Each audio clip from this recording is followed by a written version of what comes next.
बूझी किस्मत दिया सवार, वाह आपका प्यार प्रभु जी, वाह आपका प्यार किस्मत दिया।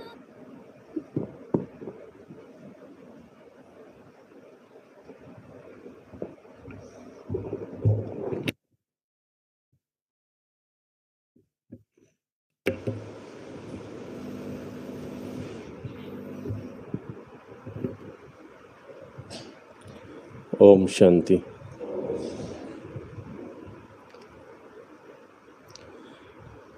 ड्रामानुसार आप सभी से मिलना हुआ क्योंकि कल यहाँ काकरा पार है ना, काकरा पार न्यूक्लियर पावर प्लांट में सेवा के लिए आना हुआ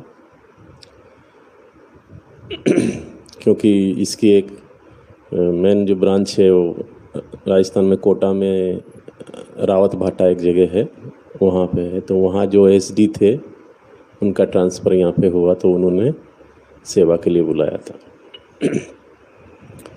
वैसे मेरा शरीर का नाम राज सिंह भाई है और राजस्थान के ही रहने वाले हैं, कोटा से। नाम सुना है कोटा का? और लगभग 26-27 साल ज्ञान में हो गए और पिछले 25 साल से मधुबन में समर्पित है। तो मधुबन में जैसे कि बहन जी ने बताया, वर्तमान में बिजनेस और इंडस्ट्री विंग की सेवाएं करते हैं। तो वर्तमान में हम सभी को पता है क्या परिस्थितियां चल रही है, कैसा माहौल है। जो बाबा से हम आज से 10-20-30 साल पहले मुरलियों में सुनते थे कि आने वाले समय में ऐसे हालात बनेंगे, वो सभी की सब परिस्थितियां अभी हमें देखने को मिल रही है ना। तो उसकी हमारी तैयारियां क्या है? सिचुएशन तो सबके सामने आनी है। जैसे आपने सबने देखा कि अभी कुछ समय पहले कोविड आया, सभी के साथ में आया। एक घर में 5 सदस्य हैं, सभी को कोविड हुआ है क्योंकि बच तो कोई सकता नहीं, सभी को हो गया। लेकिन उसमें ज़्यादातर बचे कौन बचे? जो डरे नहीं। क्योंकि इस बीमारी की एक सबसे बड़ी खासियत यही थी कि जिसने भी थोड़ा सा डर पैदा किया अपने अंदर, उसको उसने अटैक कर लिया। क्योंकि जैसे ही व्यक्ति डरेगा उसका इम्यून सिस्टम ख़त्म होगा, इम्यूनिटी ख़त्म हो गई तो वो अटैक कर लेगी। तो बाबा भी यही सिखाते हैं कि डरो नहीं। सिचुएशन चाहे कोई भी आ जाए, हमेशा किसको साथ में रखो? बाबा को। आप लोग तो अपने अपने घरों में थे, ज़्यादा तो सदस्य थे ही नहीं, 5 लोग 10 लोग होंगे। लेकिन हम लोग मधुबन में थे, तो मधुबन में तो कहाँ सोशल डिस्टेंसिंग करेंगे, क्योंकि हमारा खाना एक जगह है और रहने वाले रूम भी हमारे ऐसे जिसे किसी में 4 लोग हैं, किसी में 5 लोग हैं, किसी में 6 लोग हैं। तो अलग अलग तो रह ही नहीं सकते थे। लेकिन सभी ने मतलब बाबा को आधार बना के जो भी सावधानियां थी, उन सावधानियों को बरतते हुए भी इस स्थिति को पार किया। आप सबने सुना होगा, क्योंकि मधुबन में हुआ, काफ़ी लोगों को हुआ, लेकिन शरीर किसी ने नहीं छोड़ा। उसका एक सबसे बड़ा यही कारण था कि जो बाबा की हम याद में रहते हैं, योग का अभ्यास करते हैं, तो इससे हमें बहुत सारी शक्तियाँ मिलती है। हमारी इम्यूनिटी अपना आप ही डेवलप हो जाती है। तो वर्तमान में बाबा ने जो हमें सबसे बड़ा ज्ञान दिया, वो कौन सा दिया है? कौन सा ज्ञान दिया?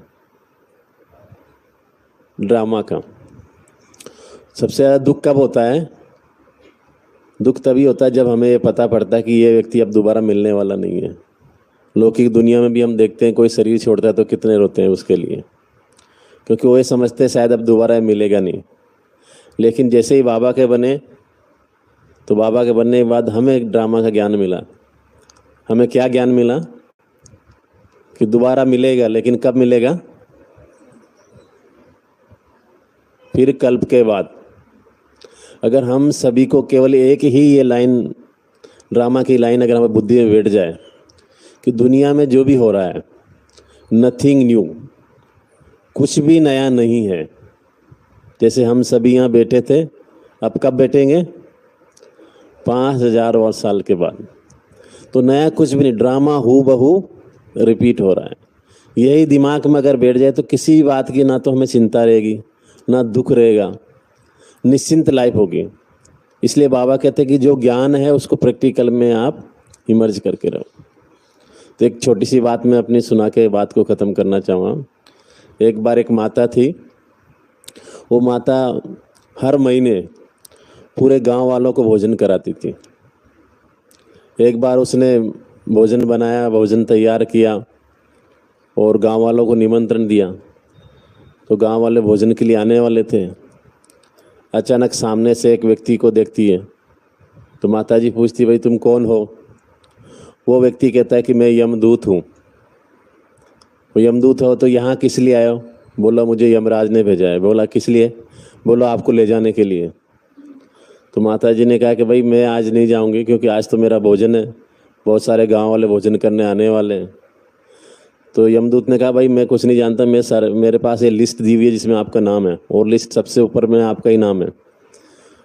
बहुत सारे लोगों को लेके जाना, लेकिन पहला नंबर आपका ही है, मैं तो लेके ही जाऊंगा। अब माता जी बड़ी असमंजस में फंस गई कि भाई देवदूत है, ये तो भेजा है, यमराज ने तो लेके ही जाएगा, तो क्या करें।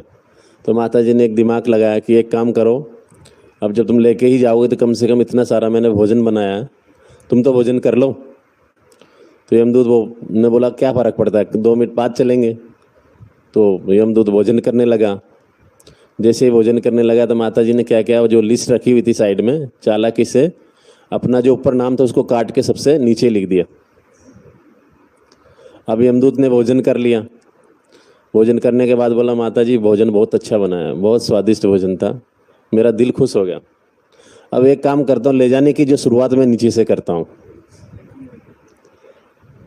तो नंबर आया ना, आखिर उसका नंबर आया, हम कितना भी चालाकी कर लें। तो ऐसे ही बाबा कहता है कि ड्रामा में जो बात फिक्स है, मतलब फिक्स है, हमें ज़्यादा उस पर यार हमें सोचना नहीं है। हम सोचते हैं ऐसा हो जाता वैसा हो जाता, बाबा ने कहा कि नहीं, आप अपने कर्म करते रहो। ऐसा भी नहीं कि ड्रामा में होगा तो देखा जाएगा, खाना पीना छोड़ देवे। खाना खाते हैं तो कुछ तो मेहनत तो करनी पड़ती है ना। जब हमारे साथ में जो घटना घट जाती है उसको बाबा कहते हैं उसको ड्रामा के ऊपर छोड़ दो, बिंदी लगा दो, स्टॉप कर दो, उसके बारे में ज़्यादा व्यर्थ और नेगेटिव नहीं सोचो। तो वर्तमान में परिस्थितियाँ बहुत तेज़ी से बदल रही है। आज चाहे हम इन भारत में देख लें, चाहे टीवी चैनलों के माध्यम से विदेश में देख लें, तीसरा विश्व युद्ध का भी बहुत सारे लक्षण दिख रहे हैं। तो अभी समय की आवश्यकता है अपनी स्थिति को पावरफुल बनाना। जैसे आज बाबा ने कहा कि नष्टो मोहा, पूरी दुनिया से ही हमें नष्टो मोहा बनना है, क्योंकि गीता में भी कहा है नष्टो मोहा स्मृति लब्धा। जब हम नष्टो मोहा बनेंगे तभी ही हम स्मृति स्वरूप बन पाएंगे। ओम शांति।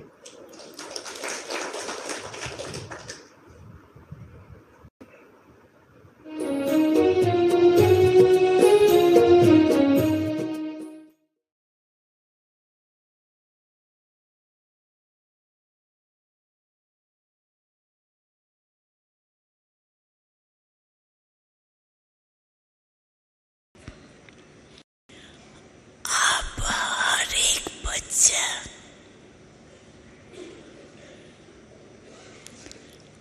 अपने को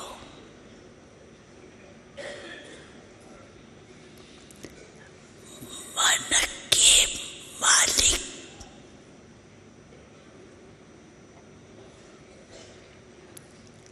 संस्कारों के भी मालिक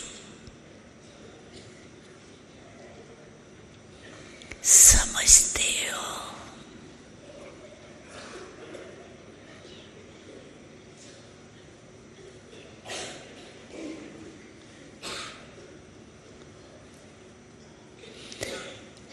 ऐसे तो नहीं,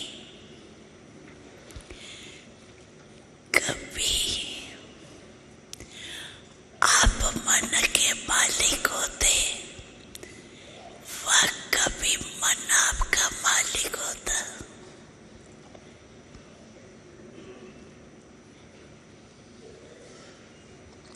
क्यों कहते ही हो